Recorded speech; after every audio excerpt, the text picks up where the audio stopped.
incredibly honored to be moderating the 20 Years of id panel. My name is Morgan Webb, and I'm going to bring out some guys. Thank you. I'm going to bring out some guys who I know that you're really here to see, and they need no introduction. So come on out, guys.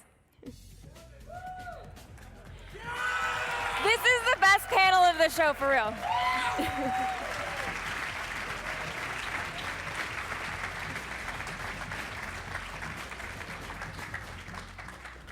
All right, and because I know that you guys are definitely not here to hear me talk, I would like to get a little bit of information from each of you about how you started, where you started, and what the culture of id was like over the course of its life, and how it's reflected in the culture and the games that you make today. Well, I started back at id in 1996, but I'm kind of, well, Tim and I are sort of similar in this regard, is that I was a fan of the company before I was CEO there, and Wolfenstein 3D is the game that introduced me to gaming and in PC gaming, and of course to id, and I didn't know when I was playing the game that I was ultimately going to go there to be CEO, but I was addicted to the game from the start. When I played it, I would literally play it until I was sick, and so going to work for that company that made that game for me was like, oh my gosh, this is awesome, and literally today it's still awesome. And what, can you point to sort of a certain design element of the game that really attracted you? Like, what was it about that game that sucked you in so much? Turkey dinners. And what was the culture like there when you first started? Well, I think I was, there were 12 guys when I started, and Miss Donna, so it was like 14 people, and I think my first day, so I had been working as a business advisor to the company, working for Arthur Anderson, and these guys had only seen me in like a suit and tie ever, and so when I showed up in jeans... Did you have long hair then? No, I didn't have long hair then. So it went through a painful growing process over the first couple of years, actually. But no, they only have long hair at Arthur Anderson. I'm sure. And so how did you make the jump?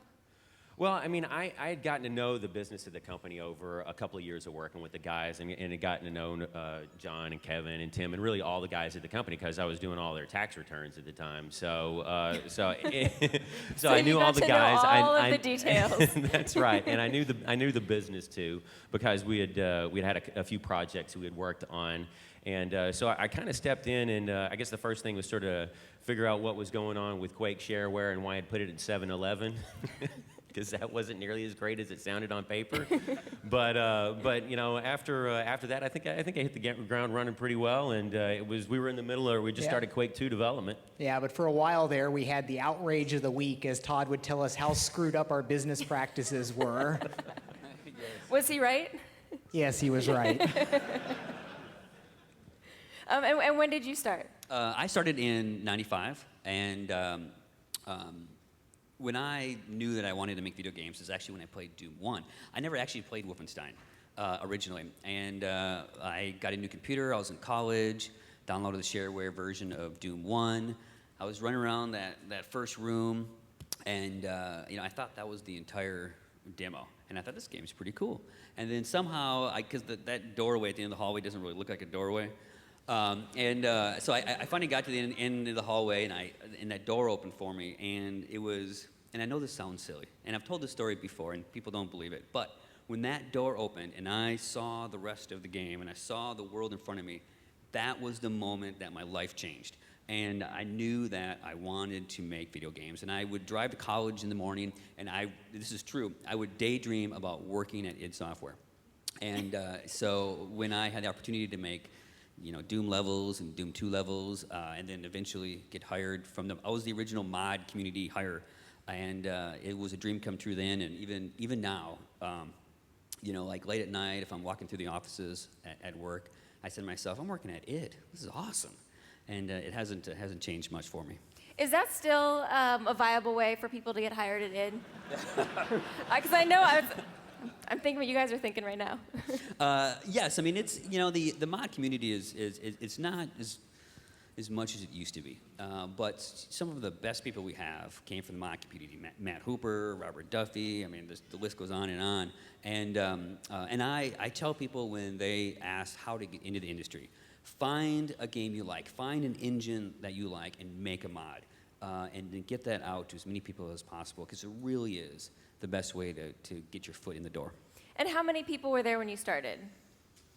Oh, I mean, probably like, what, 10 or so? Yeah, about that, about 11, yeah. And we should ask, how many people are working there today? Oh, Over 200. yes. Does it still have that small community feel? I'm guessing you just can't do that with that many people. Well, I like to call it like the spirit of id.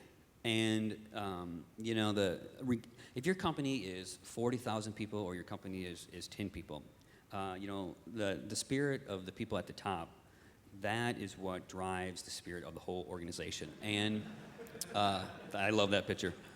And we're definitely going to talk about some of these pictures as they go by. But so yes, we are bigger, but we try to give everyone a chance to have input and have creative freedom, and our philosophy is hire the best people we can, give them the tools to succeed, and make awesome games. And let's hear a little bit about the way you started and your history with id. Yeah, I started back in 1992. Is it? Maybe somewhere like February. A date? No? Yep, February, March, somewhere around February, there. March. But yeah, I actually I worked with the guys over at SoftDisk, which is a company in Shreveport we were all working together at. And some of the guys, John and Tom and Romero, and those guys had broken off to do their own thing. And they were still working on submitting some games back to SoftDisk. And I actually saw Wolfenstein, probably it was a few months in. And we all at SoftDisk sort of sat around and looked at it, and some of the guys go, wow, we could do something like that. I was like, brother, go ahead and do it, man. Let's do something like that. Because it was just so awesome. And I probably spent an hour or so just looking at that point, I don't think there was even characters in the room. There was like some vases and some brown bushes and stuff like that. And The makings of every great game. it was just something basic, but it's just moving through this 3D world. And lots of game companies were trying to do that, but nobody was pulling it off as fluidly as what John had been able to do. And so just moving back and forth and seeing everything move like it was a real solid world, I said, I've got to be there. And the guys were actually looking for an artist, and thank God, one of my friends who they were asking to be an artist to work with him, he said he couldn't relocate. So I said, man, sign me up. So you know, we just it started there. That might be an example of a bad career decision. I can't relocate to work for id. You know, at the time it was just 4 or 5 In guys, 1992. right? So you know, it really, if you were going to go look at what id was, this is a handful of guys in an apartment. The guys were located up in Wisconsin. I took the 2-day trek to go there to meet up with them. I probably arrived at like 10:30 or 11. All these guys had worked till like 3 in the morning. And so they weren't even up yet. I wake John up. He's in his boxers. Sorry, John. And, and I was like, well, I'm here. And he's like, oh, what time it is? I was like, it's 11. So they called all the crew in and sort of started from there. But, you know, it was one of those things, at least from my perspective. I mean, I just wanted to make games. So I had no idea if it was going to last past Wolfenstein or what. But, you know, it's just sort of to be a part of that crew, and that's how it Yeah, but the began other for me. part of your coming on is a story worth telling, where at that point we were just through the winter in Wisconsin, and we're like, oh, this was awful. Screw this. We're not staying here through another year. And we were just kind of tossing around debating, well, where do we want to go? We want to go someplace warm. Do we want to locate to a Caribbean island? But Adrian didn't swim and was afraid of flying over large bodies of water. So we're like, okay, not flying to an island. How about Texas? And at that time, Apogee was down here. We're like, okay, this sounds pretty good. Then someone said, you know, there's no personal state income tax in Texas. We're like, oh, that sounds good too. And so we decided just that one night, okay, we're all moving to Texas. So Kevin was up here sort of for applying for the job on there, and he had found an apartment. We left a message on his answer machine saying, don't sign the lease, call us in the morning. And of course, that was probably not the most pleasant thing to hear from his point No, of it view. scared the hell out of me. I'd already just quit my job, and I thought, Jesus Christ, I'm fired before I even start. So, And you were recently married at the time too, right? So there was some spousal. yeah, I mean, for one thing, none of these guys were married, so the idea of having a meeting to decide to move to another state at 3 a.m. was something that just seemed like a normal thing to do. For me, it wasn't quite that way. I think Romero's wording was, "We are the wind." That was it. All right, the wind. Was this your apartment that everything was started in?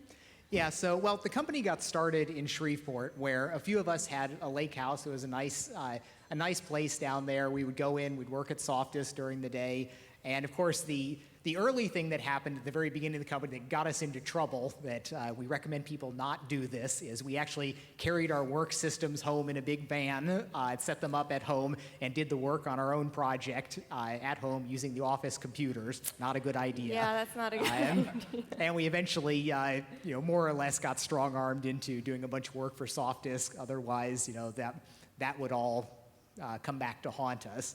But so for the first projects, writing Commander Keen, it was all of us just kind of working in the lake house at Shreveport. And it was, looking back on it, it was kind of the strange decision about how we managed to move up to Wisconsin, where Tom had gone to college there, and so had Jason Blahoviak. And they're like, looking at it, I think, through the rose-tinted glasses that the college days give you, like, oh, we had such a wonderful time there, neglecting the fact that it gets to be 20 below zero during the winter. And it was, but we didn't feel rooted down to anything. We were all like, well, we can pick up, we can go wherever we want. That seems like they tell us it's really, really cool and awesome there, and they've got computer science departments and things, and maybe that's a good idea. So we all just picked up and moved up to Wisconsin for a while there. And on the one hand, when you've got 20 below weather outside, it means everyone stays inside and works a lot. And we got a lot done over that winter. But it came back to us like, nah, we just don't think we want to be sticking around in this location for too long. And we wound up moving down to Texas after that. And we've been really happy in general here. It is tough to convince people that are used to parts of California that Texas is actually a great place to go work on video games. But I think there's, most of us that have been here for a while have been happy with it, and it's unlikely that id Software is going to move anywhere else. But when people talk about years and dates, I never correlate that with anything. People are like, what are you doing in 96 or 98 or 2001? I never can tie that into anything because all of my history is all broken up with the code that I was working on, the project that I was doing, or the engine that I was developing. And in many ways, I know I'm very fortunate that the company kind of happened around me. I was doing my thing. I was doing the early scrolling work and the 3D graphics work, and it was Romero and Jay and Tom that would be like, okay, we should really go do something with this. This can be a big deal, and we can make something with this. I'm like, okay, as long as I keep working on the programming that I'm doing. And that's the way it went over multiple generations there. Of like, okay, scrolling, now we've got three-dimensional technology and going through all the different generations of that. I always think about things in terms of, well, this was what we were doing during Quake 2, or this is what we were doing during Doom 2 or Quake World or something like that, and I can never correlate it to years. People are looking at me as like 99, like, hell if I know. Give me a project and I can kind of correlate what I was doing then. But for me personally, you can't go 20 years without some ups and downs, but I've never really hit a deep lull in anything where where I'm not happy with what I'm doing. All it has been is, at worst, maybe a little bit of malaise at some time. But for the most part, it's just amazingly awesome. The job that we have, creating things out of nothing. It's, we're magicians working with ethereal stuff and creating worlds. And, I love the programming and the development probably more now than I ever did before. There was a sense, it's hard to almost go back before the thought of the internet, information at your fingertips. And in many ways, I almost felt off in the wilderness, figuring things out as I went. Not knowing, of course, that there are books of knowledge that were available at universities, but it wasn't at my fingertips, and I was kind of figuring it all out myself. And that's something that you don't get in the current scheme of things, but because everything is out there, and a lot of times it's more important to find things rather than to invent things. But the craft of software development is something that I feel probably more strongly about today than ever before. And I've gotten to work with a lot of really amazing people, programmers, artists, and developers of all kinds. So I get asked a lot over the last 5-10 years. People hear I'm working with rocketry and other stuff there. I'm like, I hear, well, are you going to quit id and go work on rockets? And usually I say, people don't understand that almost any discipline like that doesn't have a fraction of the breadth of what we deal with in building games. And it sounds trivial that, okay, we're building these entertainment applications, things that people spend their odd moments on, but the truth is it's incredibly sophisticated and detailed, and you can talk about moonshots and things like that, and I can say, well, our software is a hell of a lot more sophisticated than anything that went into putting people on the moon, and I'm more interested by the challenges of the things that we do here than just about anything else I can think of. I mean, it is true at my heart, I'm an engineer more than I am a gamer specifically. I have great love of games in so many ways, but I could do other things, but I still think this is actually the best place for me to be working and the best things for me to be working on. And we're really happy that you did that. All right, we are going to be taking some questions, so if you have a question, you can sidle up to the little microphone there in the center. That's the first QuakeCon keynote, by the way. Yeah, actually, the first QuakeCon, it's looking at the history of this event. I do remember just everybody, we had this tiny room that everybody had their computers set up in, and it was getting really hot, and with all the lights off and people tripping over cords, all sorts of safety violations. And I was having a few conversations with random people, but more people started gathering, like, let's just take this outside. And so we all just kind of went out to the curb there in the middle of the night, and I did my normal stream of consciousness, just talk about the things that I'm working on and interested in until everybody kind of got tired and we broke it up. And it's been that way pretty much ever since. How many people were at the first QuakeCon? What was that experience like? Yes. I love to brag about this, but I'm the only person that's been at id that's been to every single QuakeCon. And, yes. You may be the only person, period, that's been to every single QuakeCon. No, I think there's a couple of us. The group is small. Anyone else out in the audience that's actually been to all the QuakeCons? No, you may be unique, Tim. Wow. Oh, yes. Whose idea was QuakeCon? It was their idea. It wasn't our idea. It was Todd always tells the story better than I do, but, it was, when Quake came out, we were so surprised that these communities formed and these friendships formed, and the myth that guys that play on computers are loners, and which isn't the case. And so these people that had played together, found servers that worked well together, joined bonds. They thought, hey, let's get together and let's go someplace. Let's meet. Let's have a LAN party, and let's do it down by id, and hopefully we can get some of the id guys to come by. And it is a true grassroots volunteer event that it has taken on a life of its own. And by the way, thanks, John, for coming over. We don't have enough cash to pay for our hotel bill. Can you help us out a little, please? Omar, we can grab your question. I do want to lay a couple of ground rules. First of all, no spoilers. Nobody wants to hear any spoilers. If you ask about spoilers, you're not going to get your question answered. The other rule is no questions about Doom 4, because there will not be any answers. I know. Aw, sad, cute, I know. And also, one question per person would be awesome. Okay, take it away. And introduce yourself first, please.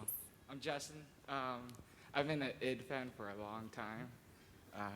I have all the Quake titles. And I even found a journal in the 3rd grade where I wrote about 50% of my entries about playing Quake. And one of the entries, it said, during spring break, I wanted to play Quake 2 and Quake 3 Arena, and it was second only to Breathing Air. And I played pretty much every single level of Quake, including Quake 4, and I've enjoyed all of it, except for Quake 4's multiplayer.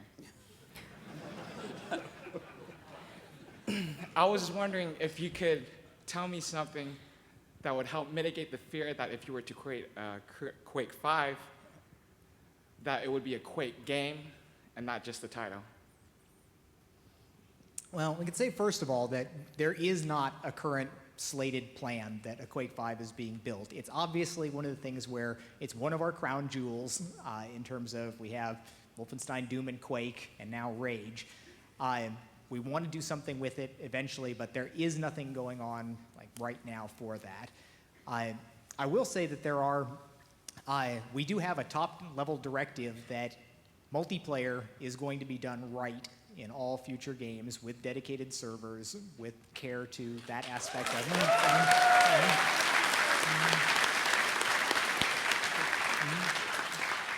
But in terms of, the other aspects of the Quake game, it's one of the things that my wife always gets mad at me when I say this about Quake 1, which is so many people's seminal favorite game. It was kind of random in terms of its design on there, and what we pick up from whether we follow, the somewhat more coherent, strong plan or revert back to revisiting the wild and wonderful Cthulhu weirdness of Quake 1. We talk about it a lot. It's not. That's a question really where maybe ask us in a year or two as other things go on, and we'll have a better sense of what we're going to be doing with that. All right. Yeah. Eric and Id has been one of my best friends for the past 20 years. And my question relates to the way the industry is changing. And with the social networking games that are coming, and Zynga and all these other huge companies, and I really love the way y'all have come out with a couple of games for the phones, and I'm wondering how is there any huge direction that the companies are going to be taking? That's really it. So on the one hand, when you have a company that has 200 people that are mostly set up for doing AAA cross-platform games, it is a battleship that's not going to turn on a dime. I've always been excited at looking at the sort of up-and-coming areas on there. And the mobile stuff,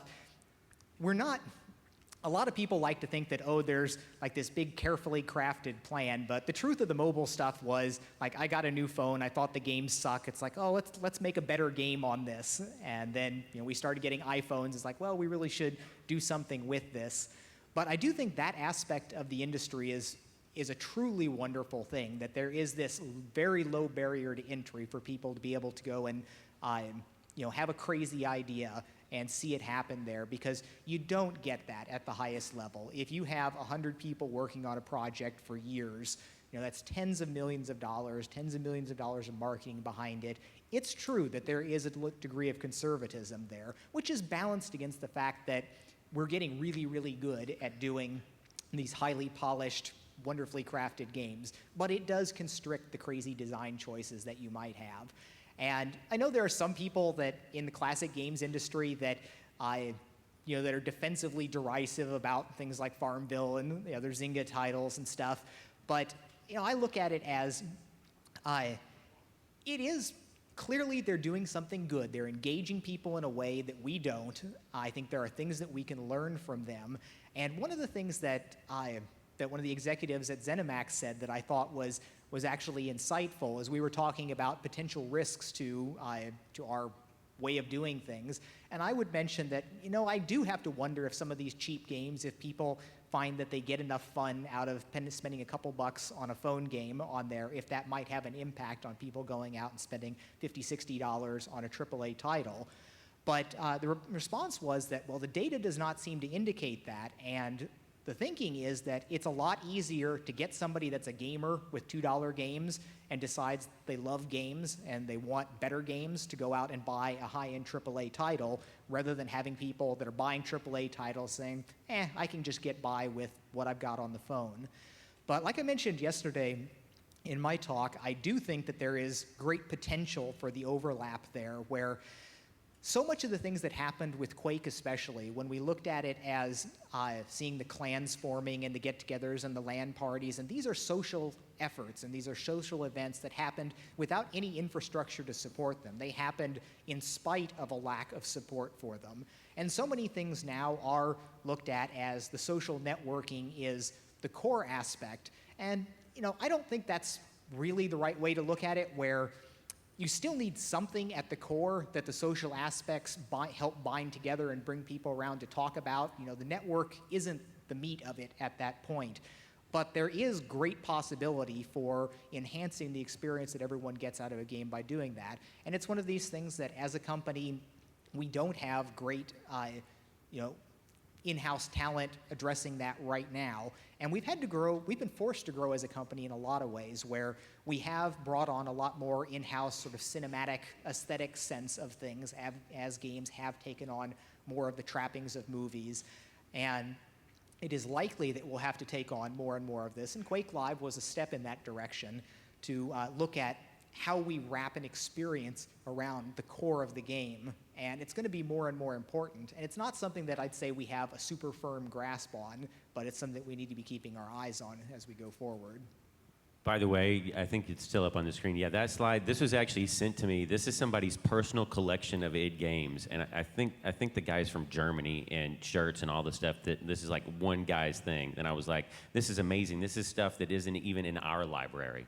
Is that an Armadillo Aerospace shirt right there, Yeah, John? on the wing of the couch. Yeah, so you know you're hardcore if you have an Armadillo Aerospace shirt in your id collection. Yes. Of course, if we're talking extreme people, we should mention some of like the full body Doom tattoos that people have shown us over the years. Yes, that is amazing. Does that freak you out a little bit? Yes, we It was tattoo off at the first Quick Draw yesterday. There's a guy who got Quake Live tattooed on the inside of his bicep. Yes. We have a few guys at working on the Rage project, and they're like, "Oh, yeah, I'm gonna get a Rage tattoo," and I was like, "Don't! You'll spend the rest of your life with a Rage tattoo." You know, Girls trust tend me. not to understand that as much as Yes, other yeah. guys do. But yes. Yeah, imagine if you got like a mechanized Hitler tattoo. Yeah, exactly. This was really cool in '92. I'll just make him into the cyber demon now. Patch's come on up. tattoo. Hi, I'm Sam. I've done a lot of 3D work in recent years. I have a question about making the jump into game modification, game programming. And after a while of working with 3D, teaching light game design to kids through like logic-based programs, what's the first logical step for a fan to move towards writing their own code, building their own games, and just starting off their own tree of your works? So I've told a lot of people over the years kind of a couple reasonable paths. And it actually has been really rewarding to see now that 20 years have gone by. There's a steady trickle of emails that I get from people that just thank me for some bit of advice or for some inspiration to get them to the position that they're in their lives now. But the advice I've been giving for years is that if you just want to get into the industry now, some of the school programs are actually pretty decent and are useful, and we've gotten some good people there. That wasn't the case many years ago. But if you really want to become a serious programmer, on the one hand, I recommend a two-pronged direction where it is important to be able to work in the massive code bases, because that's what you will do day to day. You will not be sitting down and writing a brand new engine if you're working in the games industry in almost all cases. You will be slogging through a couple million lines of code written by dozens of other developers, many of whom you may be significantly better than, but you still have to live with the code that they're producing. That's reality. There is a huge mess of code that you have to deal with, and you have to be good at it. And the skills of working in that are not necessarily the same as going and writing a tiny cool demo. But I do also recommend that people go back to the absolute basics, and you should go to the classic games. You should look at and write and implement Space Invaders, Pac-Man, Donkey Kong, Mario Brothers. Run through the classic history of games. We have far better development tools. It doesn't take as long to implement these things as it took to originally develop them. But I see a lot of people that don't have that full scope of knowledge there, that they may know how to go ahead and write Java code or work on a particular game mod or something, but there are a lot of important lessons you get from going through the whole process on a much smaller scale and trying to distill out what's really important in games, because so much is wrapped around games now that it is easy to lose sight of what the core and the essence of everything is supposed to be. And a lot of the classic games where you didn't have the option of doing all the stuff around it were forced to have very good distillations of sort of core value there. And I do think that it would be nice if we had more time. I'm tempting myself with the ability that I may spend, I may take a week off and write, a new Commander Keen style game or something like that. We can't take something like that to production, but I need to refresh that for myself about going back to the small games and running through everything. And when we look at interviewing people and hiring people, the most important thing is being able to have produced a variety of things. I am someone that has a web page with 10 different projects that they took through, 5 of which are on the App Store or something. That says a lot more about someone than what they did in college, where they went, what their class projects were, or even the fact that they worked as a gameplay program, a junior gameplay programmer on some other major title. It is more of a sink or swim environment than a lot of places, and that's not our best characteristic, but it is kind of the way it is. We do best with people that we can expect to go out and blaze their own trail to usefulness. But the combination of giant projects and micro projects, I think, is a really valuable way to kind of grow as a developer. Hi, I'm Chris. I'm from Dallas here. I'm a big fan of the Doom series, and I always love the simplicity of it. It's Hell taking over the military base, and I never feel bad about annihilating all the minions of Hell, and it's a good way to not feel anything about it. But I noticed, like with the movie, there was no Hell, and the religious iconography kind of goes away as we move forward. How important is it to keep with that, and do you want to distance from it in video games as it goes around, or? All right, let me see if I can handle that without saying too much about Doom. So, It's a sneaky question. it is a sneaky question. So, very clever. +1 for cleverness. I guess the thing is we're not worried about having a game that really features a lot about hell, and I think that's a centerpiece of the Doom universe, and so I think that's not going to be. If anybody's concerned about that, that's certainly not a concern to have anymore. So, anything to add to that? Yeah. So there was an aspect of when we're 20-year-old developers on there was some aspect of offending the easily offended was enjoyable. There was tweaking our noses at fundamentalists and all of that. That's, we are past that as, you get older, and that's just not the fun thing. We're not past that at all. Honestly, that's John doesn't know. We're that's right up our alley, John. I'm sorry. Maybe not quite so blatant as the old Office, where it was a sweet 666, and then you open the door and like Satan is overlooking Donna's shoulders to everybody who came into the office. I don't know how people will take this. I don't know if I should actually say this, but when I first moved into the neighborhood I've been in now for 20 years, this kid comes across the street. We had just released Doom, and he said, "Is it true that you guys sacrifice goats to make your game?" Yes. All hail Lothar. But it is true that my take on Doom, and I was disappointed that the movie did exercise all of the religious element of that, because I do think it is the fundamental characteristic of Doom that it is Marines against demons, and it is very explicitly supposed to be. You're not supposed to feel bad at all. You are not supposed to have any mixed feelings about mowing down the demons on there. There is no moral question or shady ground here. It's a clear and pristine and pure aspect of it. And I think that is important to Doom. It's not just monsters or aliens. It is demons from the pits of hell, and they are the worst thing imaginable. And while this was all very iconic in the early bathroom tile pixel days of the original, that's certainly what I think is important to the essence of it. And we have to end it there. Okay. But even with that is it was always amazing to me that we still caught flack from religious groups about a game where you pound demons all along as if we were, trying to endorse They're not the your friends in the demonization. game. Right. And it's like, how much you kill them. We got a letter after writing, because back in the shareware days, we'd get a lot of letters coming in, and people would order the game and send a check, and they'd write a letter to us. And one of the letters They actually misspelled angels and spelled it angles. But they said, we're worried about this because angles are real. But P.S., we love the chainsaw. We're doing something right. We do sort of miss the letters. It was interesting in the shareware days before all online payments and distributions and boxes on the shelves. We just got boxes and boxes of letters from the people that loved Commander Keen. I think we still have our first order up on the wall someplace for the very first thing that came in for an id product. But there were a lot of gems, and it's interesting where some of the crazy mails that we get, you'd think we would get more of that through email, but I guess there's an interesting psychological aspect to that. Or maybe because you're we got just some protected really from it now. crazy. Yes, we have a crazy guy junk filter.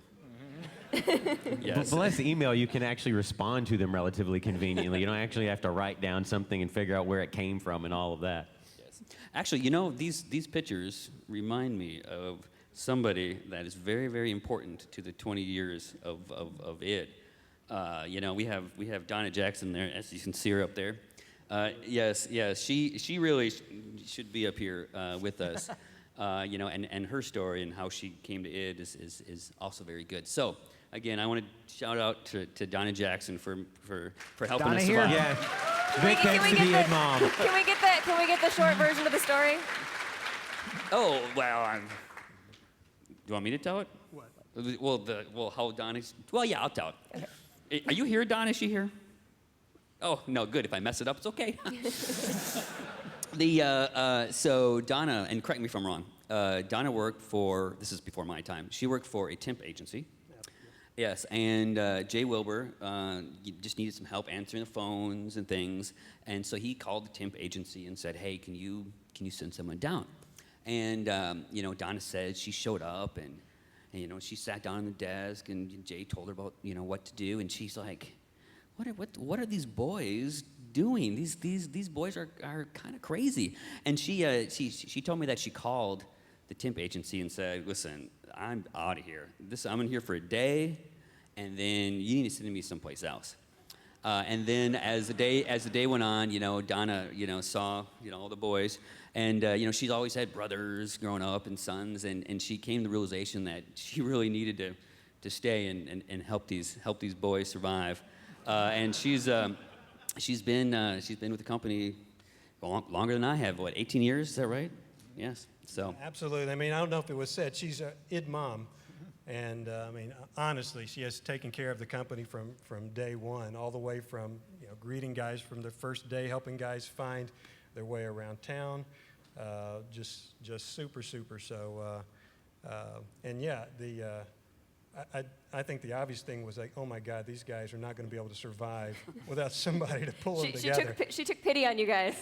Yes. Now she has 200 poor waifs to take care of. Miss Donna's like the queen of one-liners, too, just like gets right to the heart of the subject. As I was saying, it's my first day at id, I sort of ditched the suit, and I walked in the door, and she's like, where's your suit? And it was like, everybody else is wearing shorts, can't I? All right, come on down. Hi, I'm an artist at the University of North Texas. I deal primarily with video game engines. I love id. I've worked with y'all's engines a lot in my work. And I was just wondering, for an artist who's trying to get into the industry, what are some options or a good path to take? Well, luckily, I haven't had to find a job in a long time, so that's...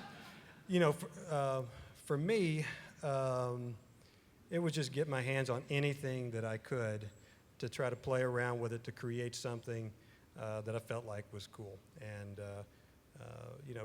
back in the day, things were far less complex. We didn't have to create things with such level of fidelity and realism. But it was kind of it was a challenge to sort of figure out what to do and sort of trog through the problems on it. We were creating art with drawing things with joysticks and stuff like that on doodle pad programs. There's all types of different strange graphic mode things you'd have to get used to. At the time when I was working with John at Soft Disk, we probably did art on, I don't know, countless different sort of graphics modes and things like that. But I mean, the bottom line is that, you know, as an artist, you really just want to get out there, get knee deep into what you're creating and create it. Just show off what you can do. If you've got access to a program, I'm up here on stage, so if you got access to a program, and buy it. You know, some people borrow it, we'll call it that. But whatever you can do to create, you know, to create some content to show off. You know, as John mentioned, now there is all these schools to get into, some of them very, very good about giving people access to the tools, giving them access to somebody who can sort of show them the ropes, educate them on how to make content for games, it's very different than making content for movies or just making content for your own interest.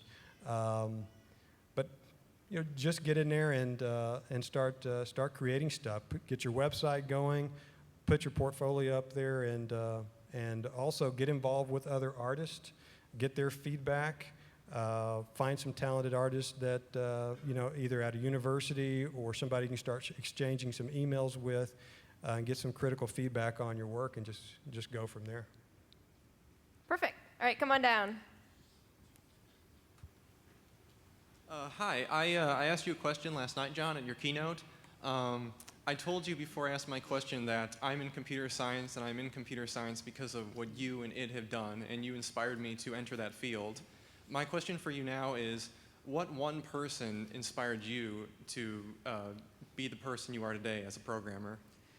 So it is kind of weird where I can remember like sitting in my grandparents' house with the World Book Encyclopedia open, looking at these old reel-to-reel computers, and just thinking, that's really neat stuff. And you know, even before, I was excited when the idea of personal computers came out, and I remember going to a Radio Shack to tap away on a TRS-80 computer.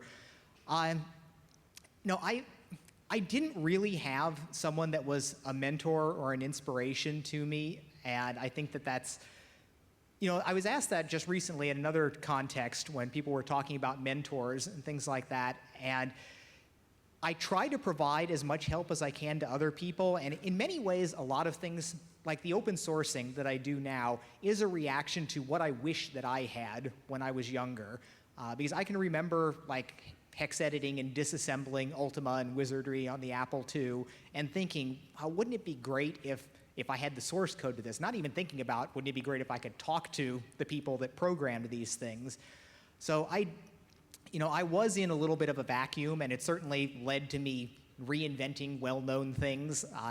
Like Romero termed some of the early compression work that I was doing karmacizing, even though it was just kind of a half-assed LZSS implementation, but it was just stuff that I was figuring out, you know, on my own.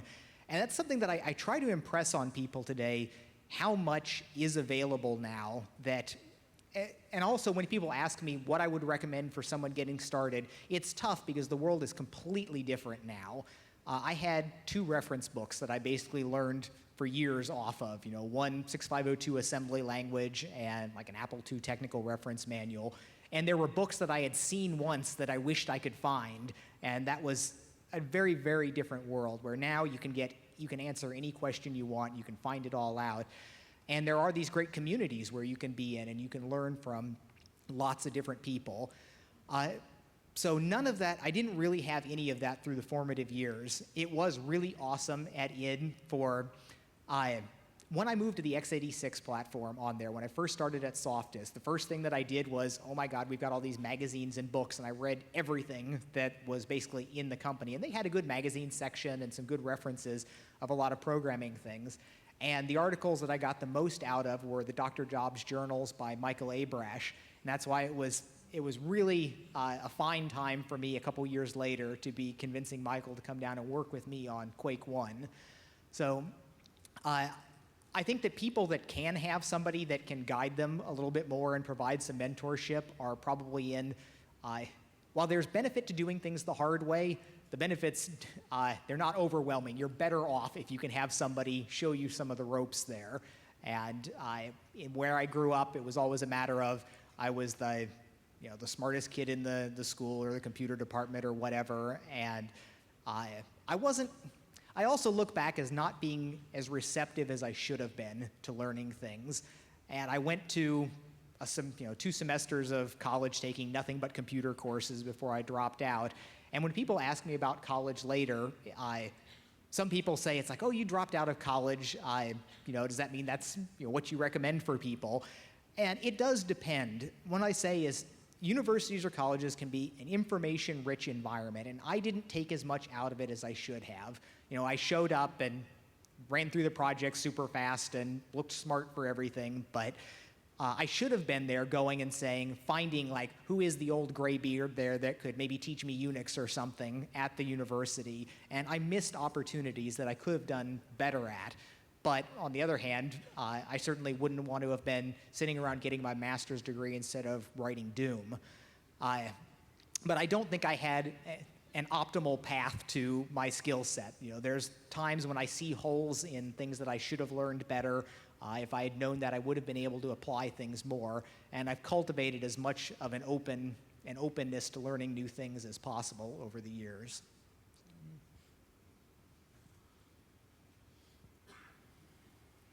Hey guys, Dave from rip10.com. I've got a question from my Twitter feed, and that is, what are your thoughts on the console scum that are ruining hardcore gaming?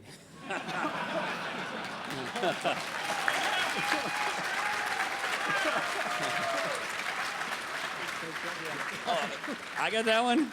Yes. Well, it's better than the PC scum stealing the games. Yes. Really, if you look out at the landscape, and we have systems that are powerful. We have games, like Rage that, John worked very hard in delivering a platform that allows the experience, to be seamless, and that really is the challenge. You can push graphics as hard as you can, you can push things as hard as you can, but if you take these multi-platforms and you succeed in making something great, you've really achieved what you set out for. So yes, I know people love to talk about the PC and the 360 and the PS3, but listen, if you're having fun, you buy a game, you enjoy it, that is what is really important. And you would not be able to have the games that are developed today without the broader reach of the console market. It does come down to, it's almost mind-boggling numbers. You're talking this many tens of millions of dollars to make the title that you're going to get. And it comes down to developing costs money. We have to pay people salaries, and if we didn't have the consoles providing this much larger market on there, we would be stuck at much less lower scoping in our game designs. So on the one hand there, that really is a positive benefit. It is true that there are things that we would do more of on the PC if that was our sole focus. But on the I've never had the animosity towards the consoles, because when we were starting id, we had a Nintendo there. We were playing Super Mario 3 through that's what we set out to do, is we were making those games on there. We wanted to bring the console experience to the PC. And the fact that we made these 3D games that wound up taking off for something not possible on the console, it let the PC differentiate itself and move itself away. But the PC has been the platform of, just crazy stuff with like $500 video cards to play the games on there, spend $500 for a video card to play a $50 game. And this is, it's amazing on the one sense, and the fact that we kind of guide the development of all of this through there. But it is, in the end, it's about making games that are fun, and the consoles do things that the PC needs to get better at, and PCs do learn from the consoles. Certainly the consoles now are essentially sanitized PCs. It's very different from when we look at a Saturn or something like that, where you've got a console that is this weird, bizarre hardware thing, but the consoles now are PCs with some of the expandability sort of cut off of them. Internally, we never really ran into much. I think it went over smoother internally working across platform than than a lot of it might have thought from outside, as like, well, we're PC diehards on here. We make games. The platform that we choose to make the games for just isn't at the very top of our focus. But it wasn't the PC that made us turn the German Shepherds into rats, took out all the crosses, and made the red blood turn to green. Yeah, so it's worth talking a little bit about the old days, where we had No, I got to do the console development after Doom, where I did Super Nintendo, 32X, and Jaguar versions. And we swore off Nintendo for a decade over that kind of debacle on there, where we're like, okay, we're used to doing our cool stuff on the PC, and now we submit our game for approval to the Super Mario Club. That didn't go real well, and they're like, you cannot shoot dogs. That's not acceptable. It's like, okay, people can't bleed. It has to be green something on here. And these were just ridiculous things. We were like, this is stupid. I don't want to deal with any of this. And we shunned Nintendo for over a decade, kind of based on that experience. But we were certainly happier working with Sega or Atari on those platforms where it really wasn't an issue. And I have to say that I have even come around a bit on the notion of first-party requirements. And I touched on a little bit of this yesterday talking about code quality and code and static analysis. There's a temptation to just say, we know what the hell we're doing, and anybody that disagrees with us, we don't need to listen to them. But just like I see a lot of the benefit in having some anal retentive program point out that I'm not crossing all my T's and dotting my I's as I should be on there, even if I really think it's not necessary, there's some value to having some standards on the first party level also to make sure that people don't put something out that they're not thinking is going to be an issue, but really 20 million gamers are going to be pissed off about. So even on that side of things, I've come around a little bit to the side of the console gaming. But we'll see how things go. I mean, there's a wheel here going on where everything was consoles, then all the cool stuff was on PCs, now it's bridging over. It is completely possible that the uptake of the importance of social networking and the other interactions that you want to take on there may grow the PC side of things back into the dominant force. And certainly when you look at a lot of things like massively multiplayer games, which you could say is, that is one of the pillars of the entire gaming experience that is owned by the PC space. But also, I mean, for me, the PC is still the place where you have the opportunity for, a small group of guys to do something pioneering without any interference from anybody else, without any third party sort of looking over and vetting it.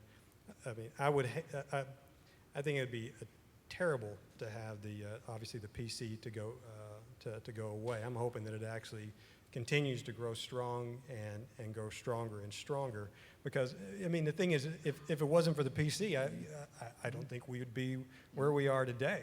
I mean, if we actually had to go... Yeah, Nintendo turned us down for... Yeah, I mean, if we had to bring Nintendo down and say, here's our nice digs, here's our apartment, and, will you publish our game? I think they'd walk away from it until we turned our dogs into mice and turned our blood to green, and which we wouldn't have done at the point, So, I don't know. I mean, I think the PC is extremely important to the gaming industry, and still, I would say, the vast majority of the guys are big PC fans. Of course, a lot of guys at id are big, just multiplayer fans, and from my perspective, although I think playing multiplayer games on the console is great, I think really where you really get into the true experience of competitive multiplayer is on the PC. Yeah, and it's also worth, I think people talk about how the decline of the PC gaming industry, when they're looking at AAA action titles on there, it's like, yes, there are less important, significant titles there. They move less units. But I bet there's actually far more hours spent playing PC games now than ever before. But a lot of them may be web games and MMOs and things that aren't... there's a sadness that your particular favorite brand of games may have migrated to a somewhat different platform on there.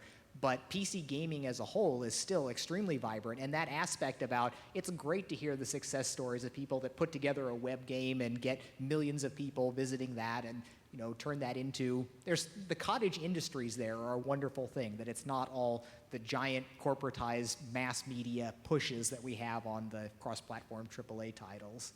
I think it's safe to say that as long as there's id, there will be PC gaming. We'll be here. We're not going anywhere. Great stuff. Thanks, guys.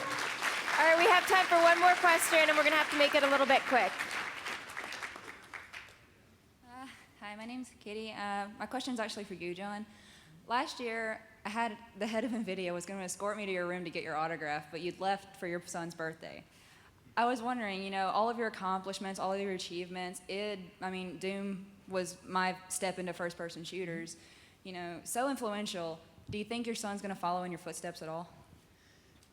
It really has been a very wonderful experience having kids, and it's made me look at a lot of things. I mean, everyone that's a parent knows this, that you look at the world differently when you have your children there. And on the topic of gaming here, it really did invigorate me over the last few years, where there would be times where I would go long periods without really playing a lot of video games. I work on them all day long, but you know, if I got home, I would read a book or something. But seeing it through the eyes of my son as he grows up and sees the magic of gaming, the fact that the most exciting thing in the world, given a choice of any of the activities that he'd want to do, he would like to play video games. And seeing that sparkle and that sense, which all of us had at some point and may have been dimmed a little bit over time, that's been a rebirth for me in many ways to look at that. So most of the games that I do play now they're younger focused games that I can play with my son, but I always have loved the Mario games. That was instrumental to certainly the founding of id with the Commander Keen series. But just seeing the love of that has been very, very powerful for me. Speaking as a parent, my son is smart as a whip. You know, I'm really happy to see him, reading 3 or 4 grade levels above his age and doing complex math problems in his head and all that. And I push him towards wanting to do all this. He says his teacher going around asking everyone what they want to do when they grow up. My son's response was, "I want to build robots and become a billionaire."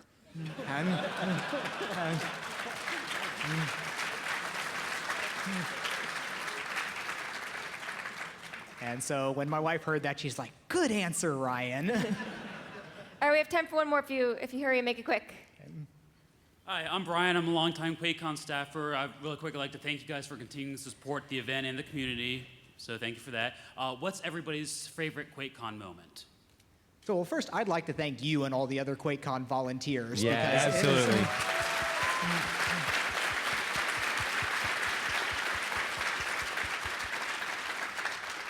I mean, a lot of people do not appreciate the incredible amount of work that goes into putting on a QuakeCon. I know for the couple years that my wife Anna was managing the process, just seeing how ragged she was run, trying to keep everything together here, and the fact that we have so many people that are volunteering their time, that speaks very well to the community that we've got here, and I really am appreciative of all of that. So I mean, in terms of the QuakeCon, memories, it's not even the thing that stuck with me the most, just because of the nature of it. On one of the early QuakeCons, somebody made little pewter keychain things, and I carried that around for a decade until finally the little top of that broke off, and it fell off and became a Quake coin rather than a keychain there. And of course, that would mean that every day I'm pulling something out of my pocket that would remind me of the efforts of the people at QuakeCon. And some of those physical artifacts, I think, have been very powerful. Some of the tournament trophies and everything have been amazingly cool. Had some of those aspects. Yeah, I mean, for me, it's we make games, but without something like QuakeCon, we'd really have not a strong connection to the guys who play them and the girls who play them. And this is a great opportunity to come out and talk to people who love our games. I mean, we spend a huge amount of time, put a lot of passion into them, and it's great to see that back. Certainly for the guys who spend so much of their time bringing QuakeCon together, huge amount of appreciation for that, and all the people that show up.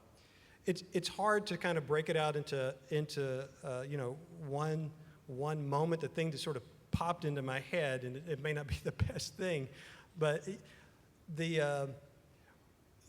one year I was here, we were just walking through the courtyard, and there was, guys talking about games, and I sat down talking to a few guys about what's their favorite games and things like that. And then out the corner of my eye, there's a group of guys playing, I have no idea what it is. Some guy is dressed in black, he jumps behind a bush, he hides behind the bush. some other guy comes around, some guy runs around the corner and hides behind a door, and off they go. And then about 30 minutes later, I'm going upstairs to one of the rooms, and then there's 2 people just sitting down in the elevator, and they're just hanging out in the elevator. That's what they're going to do for that day. And I'm like, what are you doing? And we're just hanging out and helping out in the elevator. And I'm like, okay, well, have a good time. So, I mean, I don't know why that sticks in my head, but it's so unique. But I think it's the thing is all these people who play games together, coming from all over the place to get a chance to meet each other and in person and sort of make new friends and reunite with old friends is terrific. That goes for us as well. Again, for most of the people that play our games, we never get a chance to see them and talk to them. So this is great for us, and we certainly do appreciate it. I also want to mention that QuakeCon is something that I bring up every time that little wheel of issues rolls around and the press is asking us about the social effects of our games and, are we concerned about the effects that video games have on people? And, that topic bumped back up around recently. And my answer is always, no, I am not at all concerned about this, where if you meet the people that play video games, these are not the people that you're worried about that are going to go off and be problems in society on here. You need to come to a QuakeCon and just see the people that spend lots of time playing these games. This is not the problem that you might imagine it to be. All right, you guys have 30 seconds each. Yes, real Just quick. throwing that out there, My sorry. favorite thing about QuakeCon is every time I go to QuakeCon, I for years I just got my ass kicked every time I played deathmatch.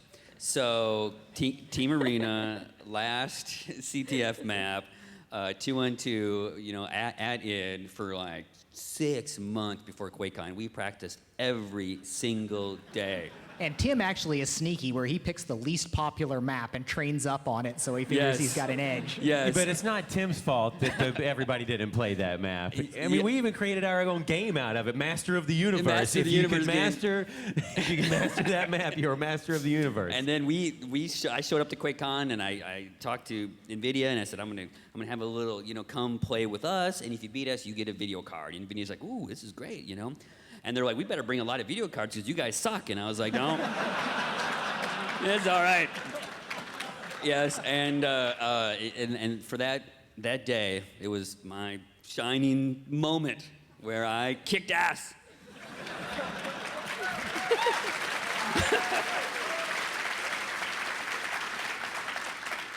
Other than us telling them how they have to do their config files, I don't think I ever saw the pro players complain so much about absolutely getting owned by id guys. It was great. This is a cheap map. It doesn't play right.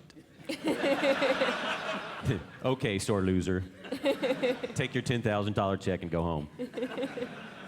So, well, I think my genius idea from QuakeCon is figure out how I got to manage the QuakeCon girls for a while. But I think my favorite moment actually was when we decided to do the keynote and actually do a welcome for it. And the first time I went out on stage like this, and it was just like the audience, and I was basically introducing John. I think we had a couple announcements. I can't even remember if it was at the Adams Mark that we did the first one, or if it was at the Gaylord. But the first time we really did like the first welcome to QuakeCon kind of thing, and it was a big event, and everybody came out. And we had all these press announcements, and it was just like the feeling of the excitement in that I got to sort of be MC for 15 minutes was the awesomest thing, and getting the feedback from the crowd. And it's really like every year when we come out, I always get so stoked about interacting with the crowd, and I think that we love having everybody from the company come out here, because the energy that we get from the people who show up, from the volunteers to the sponsors to just the attendees and the BYOC, we go back and it's like, we have a bit of what I call post-QuakeCon stress disorder afterwards, where it's just like, oh, QuakeCon's over, I'm so sad. But the energy we take out of the event going forward really charges us all the way into the next year. And that's just a thanks to you guys for coming out every year and showing us the appreciation for the game. And we really do it for you guys. All right, guys, I got to get these guys out of here, but let's have another round of applause for John, Carmack, Kevin, McLeod, Tim Willits, and Todd Hollenshead. Thank you guys so much for being here. Thank you guys.